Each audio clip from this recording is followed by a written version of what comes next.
प्रल्हादराव पाटलांनी मुक्ताई गहाण ठेवली आहे. तुम्ही मला एक एक रुपया वर्गणी करून द्या, मी मुक्ताई सोडवून आणतो. हे त्यांचं गांधी चौकातलं भाषण आहे बोदवडच्या. तुम्ही मला 2019 ला तुम्ही मला पाडलाय, मला निवडून आणा, तेव्हा मी तुम्हाला निधी देईल. निव्वळ प्रल्हादराव पाटलांचं नाव इथं मोठं होत आहे, म्हणून एकनाथराव खडसेंनी ही योजना बंद पाडली. भैया साहेबांच्या विरोधामध्ये जे काय बोलला गेलाय त्याचेच परिणाम या बोदवड तालुक्यात आणि मुक्ताईनगर मतदारसंघामध्ये आता दिसणार आहे की मला बोदवड तालुक्यात मतं मिळत नाही, मी बोदवडचा विकास करणार नाही. विकासाचं तुम्ही बोलले तर बोदवडमध्ये विकास दिसतो. बोदवड तालुका झालेला आहे, नगरपंचायत झालेली आहे, तहसील बांधल्या गेलेली आहे, लोकांना भुसावळला जावं लागत होतं, ते सर्व कामं इथं होतात. हा विकासच तर आहे. नमस्कार, झेड प्राईम न्यूजवर सर्वांचे स्वागत आहे. निवडणुकीच्या या धामधुमीमध्ये अनेको चेहरे या पक्षातून त्या पक्षात जाताना आपण पाहत आहोत. नेमकं आपलाच उमेदवार निवडून यावा यासाठी अनेकांचे प्रयत्न सुरू आहे. आज आमच्यासोबत झेड प्राईम न्यूजवर शिवसेना शिंदे गटाचे तालुका अध्यक्ष प्रमोद धामोडे उपस्थित आहे. त्यांची आज आपण मुलाखत घेऊन जाणून घेणार आहोत. एकेकाळी राष्ट्रवादीचा बालेकिल्ला सांभाळणारे प्रमोद धामोडे यांनी आज अचानक शिवसेनामध्ये प्रवेश घेतलेला आहे. आपल्यासोबत उपस्थित आहे, जाणून घेणार आहोत त्यांच्याकडून. प्रमोद भाऊ, स्वागत आहे तुमचं आमच्या चॅनलवरती. सर्वात आधी आम्ही तुम्हाला एक प्रश्न विचारायचा वाटतो. निवडणुकीच्या या धामधुमीमध्ये आम्ही बघत आहोत अनेक चेहरे इकडून तिकडे जात आहात. एकेकाळी राष्ट्रवादीचे एकनिष्ठ असलेले तुम्हीही शिवसेनामध्ये प्रवेश घेतला, नेमका विषय काय होता? विषय असा होता की ज्या वेळेला सन्माननीय एकनाथरावजी खडसे साहेबांच्या राष्ट्रवादी प्रवेशाच्या बातम्या ज्या वेळेला व्हायरल व्हायला लागल्या, त्याच वेळेला मी बोदवड तालुक्याचा राष्ट्रवादी काँग्रेस पक्षाचा युवक अध्यक्ष होतो आणि डॉक्टर उद्धव पाटील हे तालुका अध्यक्ष होते, डॉक्टर उद्धव दादा. त्यावेळेला अचानक रात्री 10 ते 10:30च्या दरम्यान राष्ट्रवादीचे प्रदेशाध्यक्ष जयंत पाटील यांचा उद्धवदादांना आणि आम्हाला आडीपाडीने दोघांना फोन आला की खडसे साहेबांना राष्ट्रवादीमध्ये घ्यायचं आहे. जर एकनाथ खडसेंना आपण राष्ट्रवादीमध्ये घेतलं तर मुक्ताईनगर मतदारसंघातील राष्ट्रवादी काँग्रेस पक्षाच्या कार्यकर्त्यांची काय भूमिका असेल. कारण असं की एकनाथ खडसेंविरोधामध्ये राष्ट्रवादीच्या कार्यकर्त्यांनी प्रचंड प्रमाणामध्ये संघर्ष केलाय आणि आज तेच पक्षामध्ये येत आहे, तर तुम्ही एकनाथ खडसेंशी जोडवून घ्याल का, अशा आशयाचा तो त्यावेळेला जयंतराव पाटलांचा आम्हाला फोन आला होता. त्यावेळेला आम्ही स्पष्टपणे आमची भूमिका जयंतराव पाटील साहेबांसमोर मांडली होती की साहेब 35 वर्ष ते 30 वर्ष आम्ही एकनाथराव खडसेंशी आमचा जो राष्ट्रवादीचा जो मतदार आहे, राष्ट्रवादीचा जो कार्यकर्ता आहे, हा संघर्ष करतोय. आमच्या गावामध्ये विकास कामं झाली नाही. निव्वळ आम्ही राष्ट्रवादी काँग्रेस पक्षाचा आणि ॲडव्होकेट रवींद्र भैया साहेबांचा आम्ही एकनिष्ठेनं काम करतो, त्याच्यामुळे आमच्या भागामध्ये यांनी कामं केली नाही. आकस्पणानं हे आमच्याशी वागले आणि तुम्ही जर यांना पक्षामध्ये घेत असाल आणि यांच्यामध्ये जर तुम्हाला पक्षाचं हित दिसत असेल तर तुम्ही घ्यायला काही हरकत नाही, परंतु राष्ट्रवादीच्या लोकांना यांनी दुजा भावाची वागणूक द्यायला नको, असा शब्द आम्ही जयंतराव पाटलांकडून घेतला होता. परंतु नंतरच्या कालखंडामध्ये खडसे जेव्हा राष्ट्रवादी काँग्रेस पक्षामध्ये आले, त्यांनी कुठल्याही आम्हाला समन्वयाची किंवा चांगली वागणूक राष्ट्रवादीच्या लोकांना दिली नाही. आमचे तालुका अध्यक्ष जेव्हा 2017ला त्यांच्याकडे बोदवडच्या पाणी प्रश्नावर गेले, त्यावेळेला अक्षरशः महिला सोबत असताना त्यांनी काय वक्तव्य केलं हे वेळोवेळी आमच्या उद्धवदादांनी मांडलंय. त्याचप्रमाणे माझी पत्नी येवती रेवती ग्रुप ग्रामपंचायतीची सरपंच झाली. त्यावेळेला मी राष्ट्रवादी काँग्रेस पक्षाचा मुक्ताईनगर मतदारसंघाचा प्रवक्ता म्हणून काम करत होतो.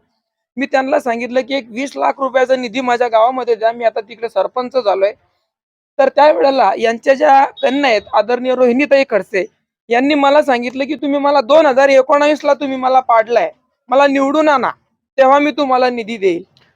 हे जे तुम्ही उद्गार बोलता हे प्रत्यक्ष तुम्हाला त्यांनी असंच बोललं होतं का? मी स्वतः त्यांच्याशी फोनवर ही चर्चा केली आहे, फोनवर मी स्वतः बोललोय. मग जिथे आमचा मान सन्मान होत नसेल, वास्तविक बघायला गेलं तर 30 वर्ष सन्माननीय खडसे साहेबांना या मतदारसंघानं आमदारकी दिली आहे. त्यांना इथं वेळोवेळी या मतदारसंघातील जनतेनं निवडून दिलाय.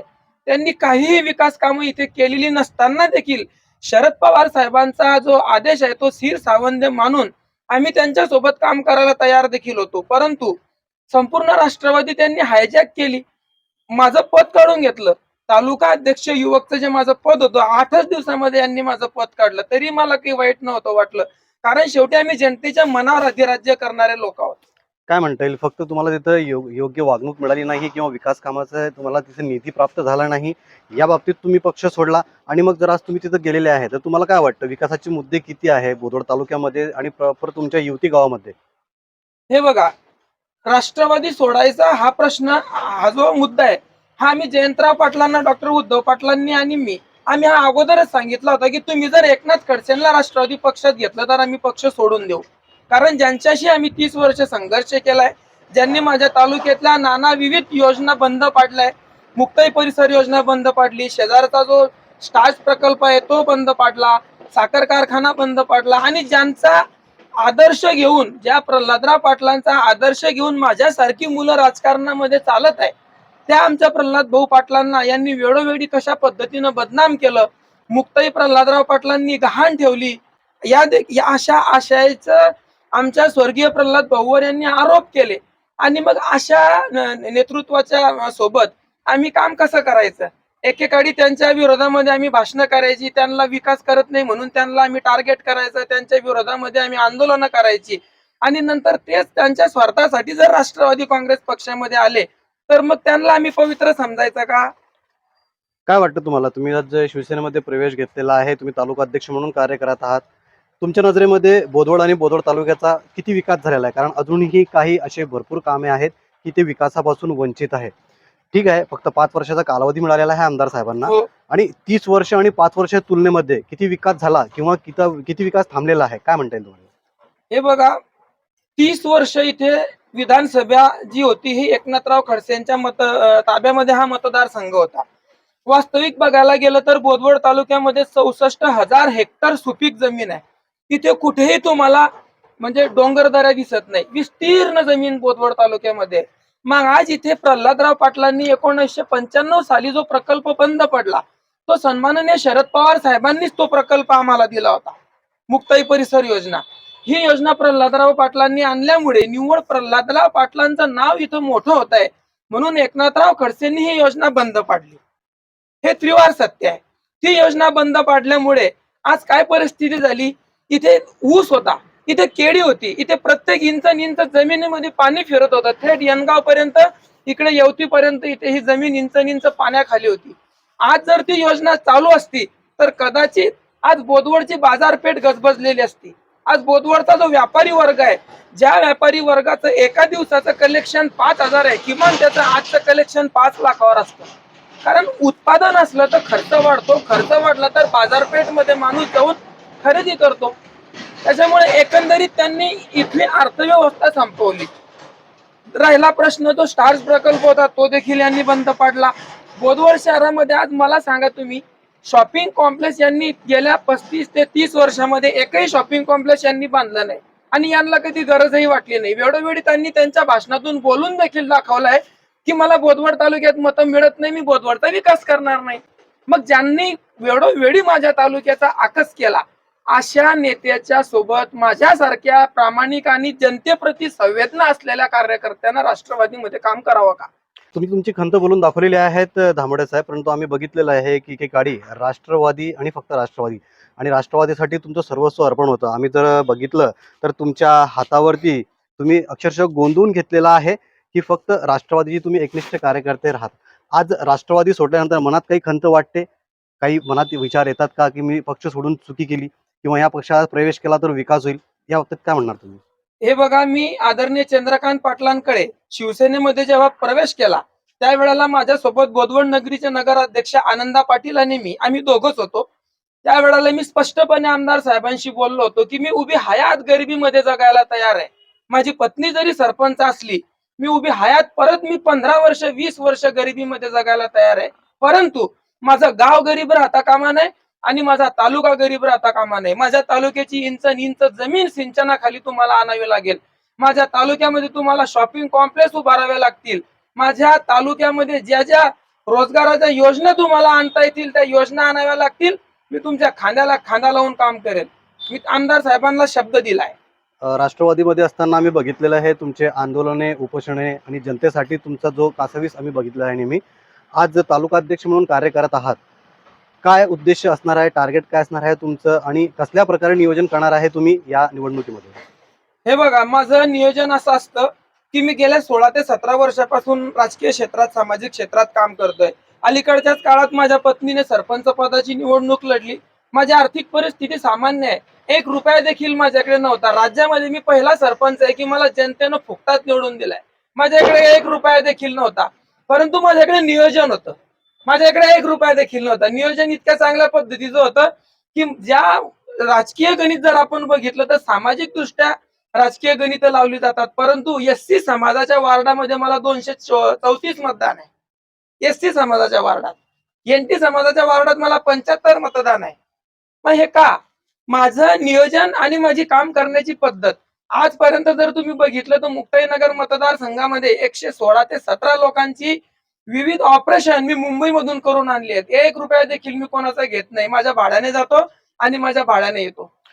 एक नियोजनबद्दल तुम्ही बोलले, परंतु आपण बघत आलेलं आहे आजपर्यंत बोदवड तालुक्यातून कधीही भाजपाला म्हणा किंवा युतीला कधीही लीड मिळालेली नाही आणि मागच्या वेळीही लीड नव्हती. यावेळेस तुम्हाला काय वाटतं, की कसल्या प्रकारे तुम्ही लीड मिळवून द्याल? कारण नियोजन आणि इथे लोकांची जी मानसिकता आहे ती राष्ट्रवादीच्या बाजूने नेहमी असते. हे तुम्हालाही माहिती आहे. यावेळेचं नियोजन कसं असणार आहे? तुम्हाला वाटतं की लीड मिळेल यावेळेस तालुक्यातून? या वेळेला तालुक्यामधून आमदार साहेबांना 3.5 ते 4,000 मतांचं बोदवड शहर प्लस ग्रामीण भाग 4.5 ते 5,000 मतांचं लीड आमदार साहेबांना या वेळेला मिळणार आहे. त्याचं प्रमुख कारण असं सांगतो की त्यांनी स्वतः केलेली विकास कामं. आज कुठला असा समाज आमदार साहेबांनी सोडला नाही की त्या समाजाला आमदार साहेबांनी न्याय दिला नाही. त्याच पद्धतीने आपण दुसऱ्या बाजूने जर बघितलं तर मी माझ्या राजकीय जीवनामध्ये 16 वर्षाच्या सामाजिक जीवनामध्ये मी पहिला असं एक नेतृत्व बघतोय की रात्री 1 वाजेपर्यंत खुर्ची टाकून ती दारी बसलेलं असतं. रात्री 1 वाजेपर्यंत. तिथे सामान्य जनतेला जायला कुणाची अपॉइंटमेंट लागत नाही. सामान्य माणसाने जर म्हटलं की मला मुक्ताईनगरच्या आमदारांशी भेटायचं आहे, चंद्रकांत पाटलांशी भेटायचं आहे, तर त्याला तालुका प्रमुखाची अपॉइंटमेंट लागत नाही. त्याला सरपंचाची अपॉइंटमेंट लागत नाही. थेट जायचं, आमदारासमोर उभं राहायचं. माझी ही समस्या आहे. सॉल्व्ह होते. तुम्ही विकास कामाबद्दल बोलले आणि सांगितलं की सर्व समाजाला न्याय मिळालेला आहे, परंतु बोदवड शहरामध्ये आणि तालुक्यामध्ये आजही मुस्लिम समाजामध्ये रोष निर्माण दिसतोय आम्हाला. एकही काम झालेलं नाही. काय म्हणणार आहे बाबतीत?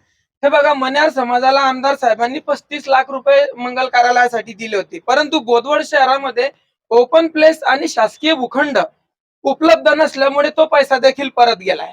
त्याच्यानंतर आमदार साहेबांनी एका मला वाटतं पटवे हॉलसाठी काहीतरी निधी त्यांनी देऊ केला होता. परंतु विरोधी पक्षाच्या लोकांनी त्याच्यामध्ये काहीतरी राजकारण केलं की मुद्दाम म्हणजे आमदारांच्या हस्ते हे समाजाचं काम व्हायला नको. त्याच्यामध्ये यांनी खोळा घातला आणि समाजाचं नुकसान केलं. हे सत्य आहे. हे मी बोलण्यापेक्षा मुस्लिम समाज आजही समोर येऊन सांगायला तयार आहे आणि आमच्या पाठीशी बोदवड शहरातला किमान 60% मुस्लिम समाज आमच्या सोबत आहे. माझ्यासोबत गावखेड्यामध्ये प्रचारामध्ये मुस्लिम समाजाची लोक फिरतायत. आता माझ्याच गावाचं उदाहरण जर सांगायचं म्हटलं तर माझ्या गावामध्ये 250 ते 300 मुस्लिम समाज आहे. त्यांची मतं 250 ते 300 आहेत. परंतु आजही शादीखान्याचं बांधकाम माझ्या स्वतःच्या गावात सुरू आहे. सावदा आणि मुक्ताईनगर या 2 ठिकाणी मुस्लिम अल्पसंख्याक समाजाला किती मोठ्या प्रमाणामध्ये शादीखाने सन्माननीय आमदार साहेबांनी शासनाच्या माध्यमातून बांधून दिले. हे मुस्लिम समाजाने आज विचार करावा. राहिला प्रश्न बोदवडच्या अल्पसंख्याक मुस्लिम समाजाच्या शादीखान्यांचा, तर इथल्या आपसी राजकारणामुळे हे जे शादीखान्याचं इथलं जे काम आहे हे काही लोकांनी बंद पाडलं आणि हे बंद यांनी नाही पाडलं. यांना बंद पाडण्यासाठी यांच्या नेत्यांनी प्रवृत्त केलं. कारण काम झाले नाही म्हणजे साहजिकरित्या जो मुस्लिम अल्पसंख्याक समाज आहे हा सन्माननीय चंद्रकांत पाटलांच्या विरोधात जाईल अशी विरोधी पक्षाची कूटनीती होती. त्याच्यामुळे हे काम यांनी होऊ दिले नाही. नक्कीच. म्हणजे तुमचं म्हणणं आहे की विकास कामे झालेली आहे आणि उर्वरित विकास कामे पुढेही होतील. नक्कीच होतील. काय म्हणणार यावेळेस आमदार साहेबांना लीड किती मिळणार आहे आणि मतदार क्षेत्रामध्ये फरक कसा जाणवेल?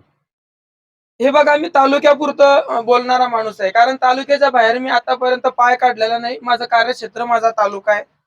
त्याच्यामुळे बोदवड तालुक्यामध्ये किमान 4.5 ते 5,000 मतं शहर प्लस ग्रामीण भाग 5,000 मतांचं लीड सन्माननीय चंद्रकांत भाऊंना मिळणार आहे. त्यांनी केलेल्या कामांच्या भरोशावर आणि विशेष म्हणजे त्यांचा जो सुस्वभाव आहे त्या सुस्वभावाच्या भरोशावर चंद्रकांत पाटलांकडे कुणीही गेला तर तिथे विचारलं जात नाही तू कुठल्या पक्षाचा आहे, तुझ्या सरपंचाला घेऊन ये, तुझ्या तालुका अध्यक्षाला घेऊन ये. प्रमोद भाऊ, एक विषय अजून आपल्याला बघायला मिळतो. तुम्ही गेल्या 15-16 वर्ष माननीय आमदार एकनाथरावजी खडसे यांचा विरोध करत आला. त्यानंतर त्यांनी राष्ट्रवादीत प्रवेश केला, तेव्हा तुम्ही त्यांच्या सोबत काम केलं. आज तुम्ही पुन्हा विरोध करताय, असं का होतंय? हे बघा, माझ्या बोदवडच्या मातीविषयी मी खूप संवेदनशील आहे. माझ्या बोदवड तालुक्याच्या मातीविषयी मी खूप संवेदनशील माणूस आहे. माझा खडसेंवरती एकच राग आहे, की तुम्ही 12 खात्याचे मंत्री होते, विरोधी पक्ष नेते होते, तापी पाटबंधारे मंत्री, तुम्ही अनेक मंत्रिपद, विरोधी पक्ष नेते सगळं भोगलं. परंतु बोदवड तालुक्यामध्ये तुम्ही किती सहकारी साखर कारखाने आणले, बोदवड तालुक्यामध्ये तुम्ही किती सूतगिरण्या आणल्या, बोदवड तालुक्यामध्ये तुम्ही किती दूध फेडरेशन, दूध प्रकल्प आणले. यांनी बोदवड तालुक्यासाठी काय आणलं? यांनी जर माझ्या भागामध्ये कामं केली असती, तर हे बघा साहजिक आहे, की जात, धर्म, पक्ष न बघता आपण एखाद्या चांगल्या नेतृत्वाच्या पाठीशी आपण उभं राहिलं पाहिजे. परंतु खडसे साहेबांनी बोदवड तालुक्यामध्ये कुठल्याही प्रकारचा विकास कामाचा धडाका त्यांनी इथं लावला नाही. जी दूरदृष्टी पश्चिम महाराष्ट्रातल्या नेत्यांची आहे, जयंतराव पाटील असतील, राष्ट्रवादीचे आहे, दूरदृष्टीचा नेता आहे. त्यांचे मतदारसंघ बघा, अलीकडचा मतदारसंघ जामनेर बघा, गिरीश भाऊ बघा तुम्ही. विकास आहे. आणि एकनाथ खडसे स्वतः काय बोलतात, की मी गिरीश भाऊंच्या मतदारसंघात 11 धरणं बांधली. अहो, तुम्ही शेजारच्या मतदारसंघात 11 धरणं बांधल्याचं तुम्ही जाहीर सभेतून बोलतात. बोदवड तालुक्यामध्ये तुम्ही पाझर तलाव तरी का बांधला नाही? विकासाचं तुम्ही बोलले तर बोदवडमध्ये विकास दिसतो. बोदवड तालुका झालेला आहे, नगरपंचायत झालेली आहे, तहसील बांधल्या गेलेली आहे, लोकांना भुसावळला जावं लागत होतं, ते सर्व कामं इथं होतात. हा विकासच तर आहे. हे बघा, तुमच्या माहितीसाठी सांगतो, 125 पेक्षा जास्त तालुक्याची निर्मिती त्या काळामध्ये महाराष्ट्रामध्ये झाली होती. फक्त बोदवड तालुका निर्मित झालेला नाही. 125 पेक्षा जास्त तालुके, मला वाटतं धरणगाव पण त्याच कालखंडामध्ये झालाय. मग महाराष्ट्रामध्ये 125 तालुके झाले. मग बोदवडच तुम्ही त्याच्यामध्ये काय ऍड करतात? आणि यांनी केलं नसतं. शासकीय आकडेवारीनुसार, भारतीय राज्य घटनेनुसार ज्या तालुक्याची विशिष्ट प्रमाणात लोकसंख्या पार होते, त्या तालुक्यामध्ये साहजिकरित्या त्याची तालुका म्हणून निर्मिती होते. यांनी उपकार नाही केले. तहसील बनलेली आहे, ग्रामपंचायतची नगरपंचायत झालेली आहे. मी मगाशी तेच बोललो, की यांनी एकच केली का? त्या वेळेला किती नगरपंचायतींनी, किती ग्रामपंचायती झाल्या? हा विषय जो आहे, त्यांच्याकडे आता कुठलाही मुद्दा नाही, कुठलंही विजन नाही. त्यामुळे ते हे बोलतायत. मला सांगा, बोदवड तहसील झाल्यामुळे इथे रोजगार मिळाला का? बोदवड नगरपंचायत झाल्यामुळे इथे रोजगार मिळाला? अहो, उलट अतिरिक्त पाणीपट्टी बोदवड शहरावरती लादल्या गेली. अतिरिक्त पाणीपट्टी लादल्या गेली या शहरावरती. हा? हरिभाऊ जोरेंनी त्या काळामध्ये ब्रिटिश सरकारकडून जी योजना आम्हाला गिफ्ट मिळाली आहे, या योजनेचं सुद्धा श्रेय यांनी लाटलं. एखाद्या मृत व्यक्तीने आणलेल्या योजनेवरती सुद्धा आपण श्रेय घ्यावं, इतका म्हणजे आता मी त्याच्यावरती काय बोलू? हं? अशा पद्धतीनं हे चुकीचं या मतदारसंघात, या तालुक्यामध्ये लोक वागत आले. त्याच्यामुळे मी राष्ट्रवादी सोडली आहे. आणि आम्ही राष्ट्रवादी सुप्रियाताईंना सोडून सांगून सोडली, जयंतराव पाटलांना सांगून सोडली, की यांना जर तुम्ही पक्षात घेतलं तर आम्ही पक्ष सोडू. एक तुम्हाला ज्वलंत उदाहरण सांगतो. स्वर्गीय प्रल्हाद भाऊ पाटलांनी जवळपास 3,500पेक्षा जास्त लोकांना शासकीय सेवेमध्ये, बँकांमध्ये नोकरीला लावलं होतं. ज्या ज्या लोकांना प्रल्हाद भाऊंनी बँकेमध्ये नोकरीला लावलं, त्या लोकांच्या बदल्या यांनी 150 किलोमीटर केल्या. मी नाव घेणार नाही. अहो, एका मनूरच्या ग्रहस्थाच्या मुलीचं लग्न 15 दिवसावरती असताना त्या ग्रहस्थाला शुगरचा आजार, त्या ग्रहस्थाला बीपी, आणि त्या ग्रहस्थाची बदली यांनी अमळनेरला केली होती. 15 दिवसावरती त्यांच्या मुलीचं लग्न, मुलीच्या लग्नाच्या पत्रिका सगळ्या सोयऱ्यांकडे घेऊन जाणं, लग्नाचं मॅनेजमेंट करणं, अक्षरशः तो मनुष्य माझ्याजवळ त्या वेळेला रडला होता. इतका त्रास यांनी दिलाय लोकांना. आकस बुद्धीने हे लोक वागले. आम्ही खरं बोलतो. उगीच एखाद्यावरती राजकारण आहे, राजकीय वातावरण आहे म्हणून आरोप करायचे, असा माझा कुठलाही उद्देश नाही. बरोबर बोलले तुम्ही, परंतु एक विषय अजून असा आहे की हरिभाऊ जोरे आणि प्रल्हादरावजी पाटील यांना कुठेतरी मान सन्मान मिळावा म्हणून त्यांच्या पुतळ्यांचं आताच काम सुरू होणार आहे. हे तुम्ही बघितलेलं आहे. याबद्दल काय बोलणार तुम्ही? त्यांच्याकडून काही ना काही केलं जातं. मला एक गोष्टीचा फार हसू येतोय, की एक म्हण आहे, की जिवंतपणी एखाद्याला मरमर त्याला त्याच्यावरती टीका करायची, जिवंतपणी त्याला अनन्य त्रास द्यायचा, खालच्या शब्दात जाऊन त्याच्यावरती टीका करायची. आणि आज त्याच प्रल्हाद भाऊंचं स्मारक बोदवडमध्ये बांधण्याचं धारिष्ट दाखवायचं. किती विरोधाभास आहे. भैया साहेबांच्या विरोधामध्ये जे काय बोललं गेलंय त्याचेच परिणाम या बोदवड तालुक्यात आणि मुक्ताईनगर मतदारसंघामध्ये आता दिसणार आहे. फार कमी दिवस बाकी आहे. कारण मी जरी शिवसेना पक्षामध्ये काम करत असलो, परंतु माझी निष्ठा आजही आदरणीय भैया साहेबांच्या दारात आहे. माझी आजही निष्ठा भैया साहेबांच्या चरणात आहे आणि तुमच्या माहितीसाठी सांगतो माझा खरं बोलण्याचा स्वभाव आहे. चंद्रकांत भाऊ पाटलांना ज्या दिवशी मी प्रवेश केला त्याच दिवशी मी सांगितलं होतं की जर राष्ट्रवादी काँग्रेस पक्षाकडून माझ्या भैया साहेबांना जर राष्ट्रवादीकडून उमेदवारी मिळाली तर मी तुमची शिवसेना सोडून मी परत राष्ट्रवादीकडे जाईल. कारण माझी निष्ठा माझ्या साहेबांच्या चरणात आहे. माझी निष्ठा माझ्या स्वर्गीय प्रल्हाद भाऊंच्या त्यांच्या दारात आहे. त्यांच्या बंगल्याच्या दरवाजात माझी निष्ठा आहे. नक्कीच एक शेवटचा प्रश्न तुम्हाला अजून विचारावासा वाटतो. तुम्ही तुमच्या भावना इथं व्यक्त करून दाखवलेल्या आहेत. आता निवडणुकीमध्ये जास्तीत जास्त लीड घेऊन मतदान जिंकून कोण पुढे येईल? काय वाटतं तुम्हाला याच्यामध्ये? नक्कीच चंद्रकांत पाटील निवडून येतील. त्याचं कारण मी तुम्हाला सगळं सांगितलं. या तालुक्यावर कशा कशा पद्धतीने अन्याय झाला, इथे लोकांच्या बदल्या कशा कशा पद्धतीनं करण्यात आल्या. इथं निवडणुकीमध्ये आता माझ्यासारख्या मनुष्याला की ज्याला राहायला स्वतःचं घर नाही, माझ्यासारख्या मनुष्याला धमक्या दिल्या जात आहेत की हा ग्रामपंचायत कशी चालवतो. 23 तारीख होऊ द्या, याला बघून घेऊ. 23 तारीख होऊ द्या, याची ग्रामपंचायत कशी सांभाळतो. अशा अनेक प्रकारच्या धमक्या मला रोज येत आहेत. आता मला सांगा, एखाद्या व्यक्तीला जर तुम्ही सुसंवादानं जर तुम्ही त्याला मिळवू शकत नसले, त्याला तुमच्या पाठीशी उभं करू शकत नसले, तर त्याला धमकवायचं, तर कशा पद्धतीने त्याला बदनाम केलं जाईल अशी आखणी करायची. अशा पद्धतीच्या राजकारणाला या मुक्ताईनगर बोदवड मतदारसंघातली जनता पूर्णतः कंटाळली आहे जनता आणि नक्कीच. जनता ते देणारच आहे आता. नक्कीच तुम्हाला वाटतं की पुन्हा एकदा चंद्रकांत भाऊ हे भरघोस मताने निवडून येतील? नक्कीच येतील. त्याचं प्रमुख कारण देखील सांगतो. कारण आमचे जे गिरीश भाऊ आहेत ते आमच्या चंद्रकांत पाटलांच्या सोबतीला आहे आणि जो भारतीय जनता पक्ष आहे हा मोठ्या ताकदीनं आमच्या आदरणीय चंद्रकांत भाऊ पाटलांच्या पाठीशी उभा आहे. आरपीआयची लोक आमच्या सोबत मोठ्या ताकदीनं उभी आहे. अजितदादा पवार गटाची माणसं आमच्या सोबत ताकदीनं उभी आहे. आणि इतकंच नव्हे तर बोदवड तालुक्याच्या जनतेनं आता ही निवडणूक हातामध्ये घेतली आहे. चालेल. धन्यवाद प्रमोद भाऊ, तुम्ही तुमच्या भावना व्यक्त केल्या.